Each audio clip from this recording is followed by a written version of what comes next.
নমস্কার, আমি শুভময় রায় আর তোমরা দেখছো আমার YouTube channel physics by Shubhomoy Roy. তো আজকে আমি তোমাদের কিন্তু কোনো ক্লাস নেব না।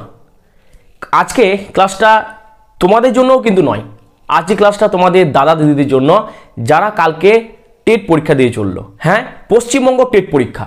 এই টেট পরীক্ষার মাধ্যমে যারা ভাবছে যে শিক্ষক হবেন, যারা প্রাইমারি শিক্ষক হবেন, ছোটো ছোটো বাচ্চাদের পড়াবেন, তাদের কালকের ভাগ্য পরীক্ষা। কালকে তাদের পরীক্ষা, রাত পোহালেই টেট পরীক্ষা। তো আমিও 2022 সালে টেট পরীক্ষা দিয়েছি এবং টেট পরীক্ষায় পাস করেছি।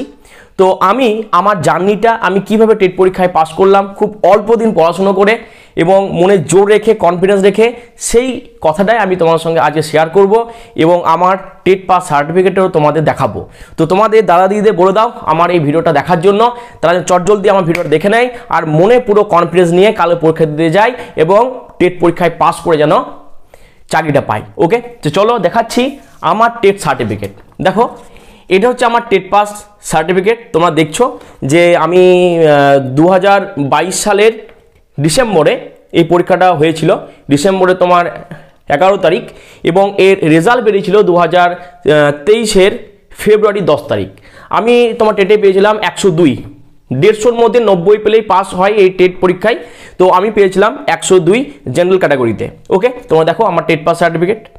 এবার আমি বলছি যে কিভাবে আমি এই টেট পাস সার্টিফিকেট হাতে পেলাম বা কীভাবে পাস করলাম। তো ব্যাপারটা হচ্ছে যে আমি মনে একটা ছিল, যখনই আমি অ্যাপ্লাই করেছিলাম যে টেট পরীক্ষা দেবো, যেমন হয় ধরো কোনো একটা পরীক্ষার ফর্ম ফিল আপ করা থাকলে, কিন্তু পড়া কিন্তু হতো না ব্যস্ততা চাপে। তো পরীক্ষার ঠিক মোটামুটি 15 দিন আগে এবার আমার মনে হলো না, আমাকে এবার কিন্তু পড়তে হবে।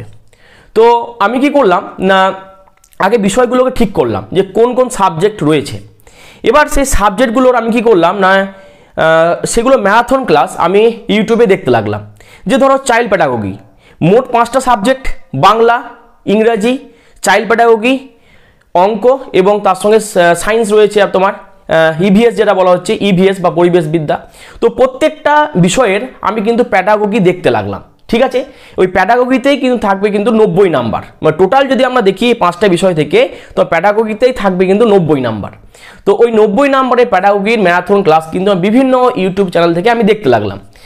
দেখে আমি একটা জ্ঞান লাভ করলাম যে মোটামুটি এই ধরনের কোশ্চেন আসছে আর এই সিলেবাস আছে।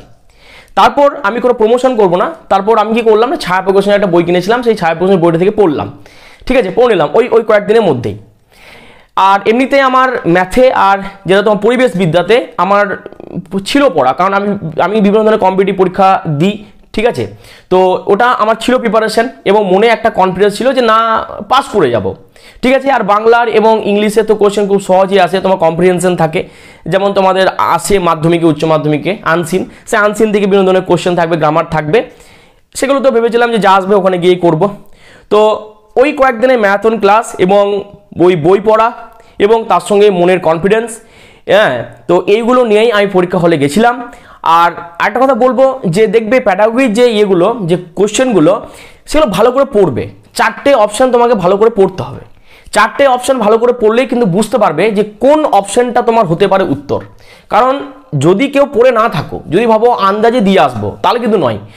কিছুটা তাই কিন্তু পড়তে হবে, জানতে হবে থিওরিটা, যে কোনটা কোন বিজ্ঞানীর থিওরি, কোনটা পেঁয়াজের থিওরি, কোনটা তোমার কি বল কোহলবার্গের থিওরি, তারা কি বলেছেন। ঠিক আছে, তো জাস্ট একটু পড়ে থাকলে, জ্ঞান থাকলে কি হবে না, কোন অপশানটা, 4টে অপশান যদি ভালো করে দেখা যায় তাহলে বুঝতে পারা যাবে যে এই অপশানটাই কিন্তু উত্তর হবে। ওকে, তাহলে এইভাবে তোমরা কিন্তু প্যাডাগোগি পোর্শনটা ভালো করে আসবে। বাংলাটা ভালো করে পড়বে, বাংলা কোশ্চেন খুবই সহজ হয়, ইংলিশের কোশ্চেন খুব সহজ হয়, তেমন কঠিন কোশ্চেন হয় না। অঙ্কটা একটু ভালো করে করো, একটু টাইম নিয়ে, এবং ইভিএসটাও খুব কঠিন কোশ্চেন কিন্তু হবে না। মোট কথা, যেহেতু নেগেটিভ মার্কিং নেই, আমরা 150টাই করে আসবো এবং খুব বুঝে অ্যান্সার দেবো, না বুঝে করব না, আমরা পাস করে যাব। তো তোমাদের অনেক শুভকামনা থাকলো, তোমরা ভালো করে পরীক্ষা দেবে এবং যারা আমার ভিডিওটি দেখলে তারা কমেন্ট করে জানাবে যে তোমাদের কেমন পরীক্ষা হলো, কালকে আমাকে এসে বলো। ভালো থাকবে, ভালো করে পরীক্ষা দেবে। অল দ্য বেস্ট সবাইকে।